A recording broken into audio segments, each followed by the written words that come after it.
Ātrais varbūt iepazīsimies vēlreiz. Mani sauc Māris, un uz 3, 4 varbūt nosauciet savus vārdus. 3, 4. Ļoti patīkami. Ļoti patīkami. Būsim pazīstami.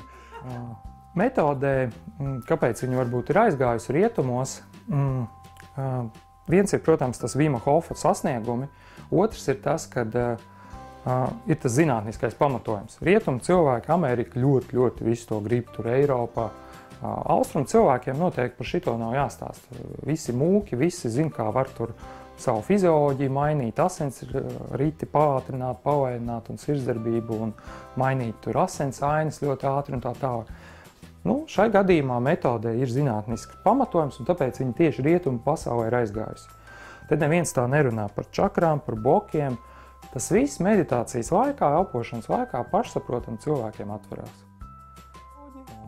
Un stāsts ir par to, ka galvenais, kas jāuztver, kad kopā ar zinātniekiem tika atklāts, ka cilvēks brīvprātīgi spēj ietekmēt savu veģetatīvo nervu sistēmu. Nav tā, ka nejūtu, ir video, kā es izkāpju ārā, viss locās. Nav tā, ka tu tur pulksteni vari labot. Tur un jubilēri tur dārgus darbus darīt. Bet viss locās.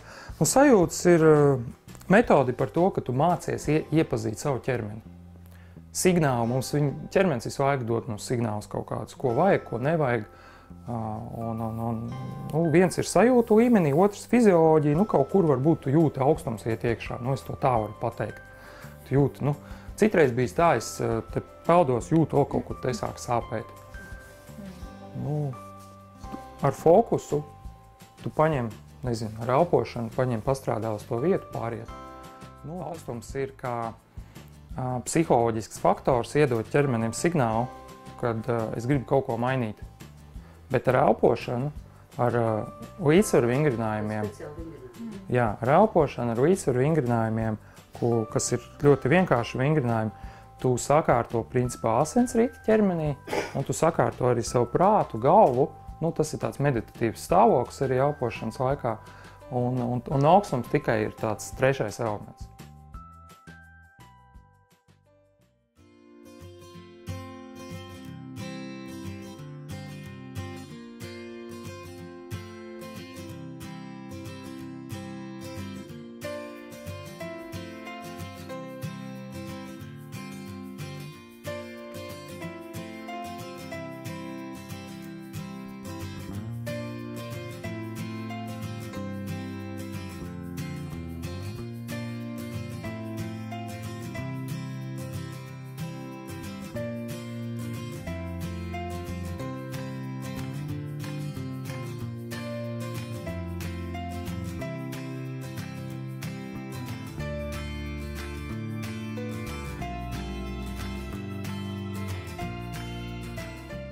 Viss tas, ko jūs šeit redzat, ir dzīvs.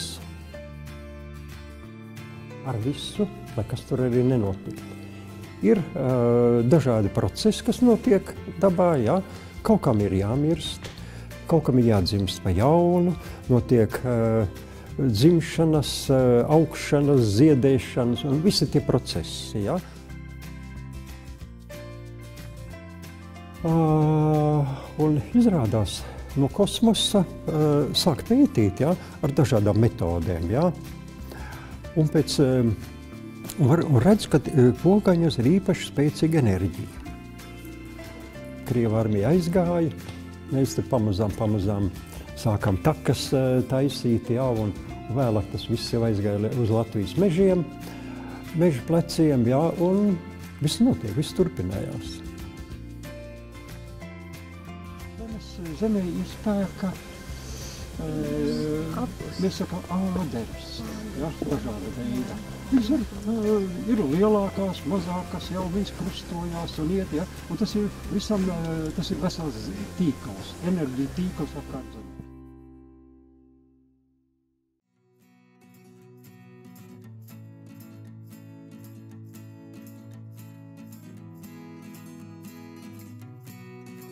Tātad vēlreiz ir gan taustāma materiāla, gan arī ļoti nemateriāla savā ziņā.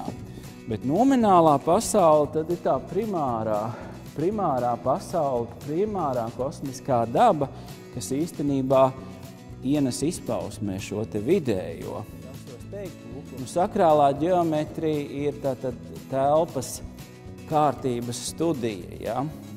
Izziņa telpas kārtības studija. Tāpēc, ka šī ir universālā valoda, un nevis valoda ne latviešu, ne krievu, ne jūdu, ne angļu valoda, diemžēl, nekādā veidā nav universāla. Tad vismaz ar šīm vizuālām maņām tad mēs mēģinām kaut kā savstarpēji uzturēt to kopumu, kas saucās cilvēci. Sakrālā ģeometrija attiecas tieši uz visu cilvēci, ne vairāk un ne mazāk. Neziņa ir tas cēlonis mūsu tādai atrautībai no lielām lietām. Tātad, lai pārvarētu neziņu, ir diezgan laba ideja iet to izziņas taku un ar to rezonēt.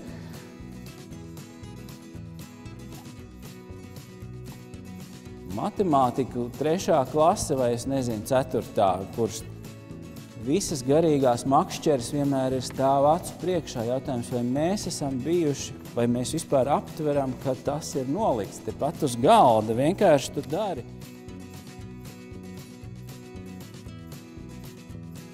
Viss kosmos, kas mums riņķī griežās, šīs lodveida sistēmas, planētas, Saule, Zeme, Mēnesis, Venēra, tas viss ir balstīts uz iracionālām proporcijām. Tur nav nekā racionāla, bet tāpat laikā sakrāla ģeometrija var viņu racionalizēt un, teiksim, šī līnija tad ir precīzi kvadrātsakti no 3.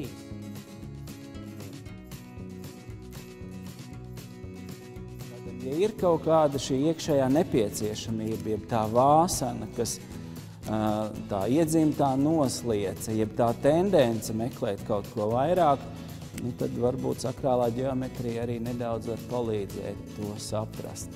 Tur ir dažas nobīdes, un beigās, lai to lielumu dabūtu, tad, ja mēs iedomājamies mūsu Saules sistēmu, tā kā kādu mazāko punktiņu, tad lielās galaktikas neskādu apstākļu dēļ arī nostājās šajās pašās zelta spirālēs.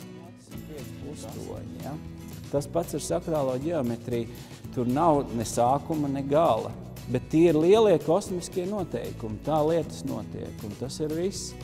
Gribiet ticiet, gribiet nē.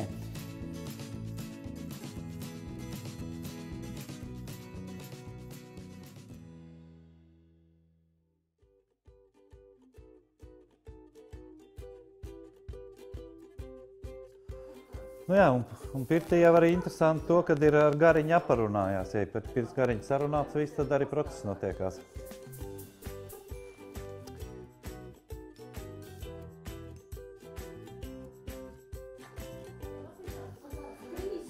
Es nezinu, kā viņu var dabūt. Es domāju, ka viņš vienkārši tur ir. Man bija tas, es viņu vienreiz arī redzēju. Tas bija, mēs tikko bijām ievākušies šeit dzīvot, tas 10 gadu atpakaļ. Tad visticamāk, ka savu garu es redzēju, ka viņš pa ceļu gāja. Tiešām gars. Un visticamāk, ka tik pārsētāji viņa noteikti bija šeit iekšā. Jo arī zemi jāizvēlās ļoti pareizi, lai uzbūvētu māju un arī to vietu. Nozīme. Tā kā šeit ir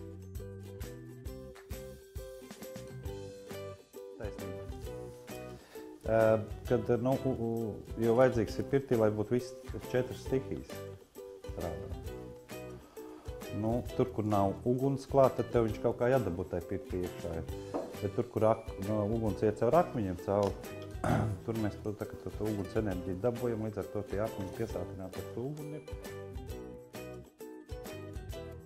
Nē, tagad jau arī, teiksim, pārēj pa akmeņiem, ja mēs ejam akmeņus izvēlēties, tad arī, jo akmeņiem arī diezgan ļoti liela nozīme ir, kādas mēs izvēlamies un kādas mēs ieliekam krāsnī iekšā. Viss tāds gaisīgs, tas sajūts, kad tas notiekās, tad te viss kūsā. Tad te enerģija stāv stabiem augšā. Patiesībā pirtī uz lāvas arī visvairāk pamanās cilvēkam, ka kaut kas nav. Darbs uz spriedzi, būtībā šo metodu tā varētu nosaukt. Metode palīdz šeit un tagad tā, jā, tik galā ar esošo sakrāto spriedzi ķermenī, darbs laikā un telpā. Kāpēc tiek mērīt cilvēks un apskatīts? Tāpēc, kad spriedze, jebkurā gadījumā atstāja pēdas ķermenī. Savilkti muskuļi, savilkti saistauda, kaut ko savilkt, kaut ko sašķieba. Ja arī nav sāpes, tad šis nosūcītās greizums kaut kur lien ārā. Dažādi augstuma lāpstiņas gūžās. Labi.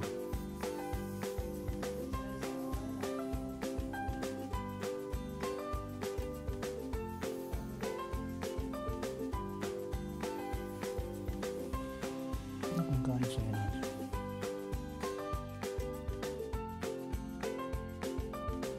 Tikai šeit un tagad, bet nezinu, cik tālu Dievs viņu zina.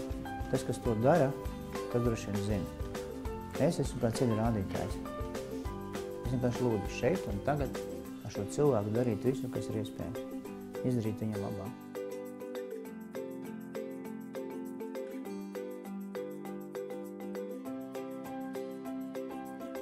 Mēs esam un Koklas ir mūsu skoliņā arī iedzīvojušās. Tātad piekrienmēs skolājiem arī māmas. Arī jānos, ka mums visi bērni stabulē šogad ir arī tad tās Koklas un stabulas un tas tāds pamatiņš. Jā, pirmsskolnieki mums šeit dzīvo aptuveni 4-gadnieki, 5-gadnieki, 6-gadnieki. Viņi mācās tā kā, jau skoliņai gatavojas. Mums pirmā stāvā skoliņai ir pirmsskola un otrā stāvā ir skola. Un mums ir tiešās pirkšanas pulciņš, kas kā vecākiem arī, protams, ir svarīgi, lai ēstu mājās tos pašus labumus. Tiešām man? Jā, tiešām man. Tā lieta, kas ir šeit, un mēs zinām no kā, un man ir pilnīgi pārliecība, ka man bērni ir pēduši veselīgi ēdienu arī skolā, tas man ir tā kā ļoti svarīgi. Un mēs arī to cenšamies realizēt, tā ir brīvība, uzticēšanās. Brīvība ir uzticēšanās un nav. Nosacīt, jo es uzticos tiem cilvēkiem, kas šeit organizē darbu. Ja? Un viņiem ir pilnīgi brīvas rokas realizēt savus ieceres. Un mēs mēģinām to arī novest tālāk. Man ir tā brīvība arī uz pedagogiem attiecās. Mēs arī viņiem uzticamies, respektīvi viņi realizē mācību procesu atbilstoši savai iekšējai pārliecībai. Ja jūs runājat par to, ka cilvēkam jāiezina sevi, tad par ko varbūt ir pat nevis varbūt, esmu pārliecināts 100%, ko ir jāsāk. Kas es esmu, man neko šeit nāku darīt. Un tad, lūk, tad es apgūstu tās lietas, kas ir vajadzīgas man personīgi. Tā ir tā brīvība, kas tiek dot skolas dibinātājiem. Un lūk, mēs esam skolas dibinātāji. Mēs esam skolas dibinātāji. Un ļaujiet noteikt mums šo saturu, šo standartu veidot. Jo tas jau nebūs kaut kur ojās nosēdās pie rakstamgalda, izdomāja standartu. Nē, tas noteikti saskaņots ar to vidi, kurā tas bērns, kurā es esmu. Saskaņots ar to viņa vietu šajā pasaulē uz zemes. Ja? Kas viņš kāds, viņa ir interesi. Un lūk, tas ir tas izrādās tas galvenais, lai justos bērns labi skolā. Jau par tevi interesējas, kas tāds esi, no kurienes, ko tu vari, ko tu ne.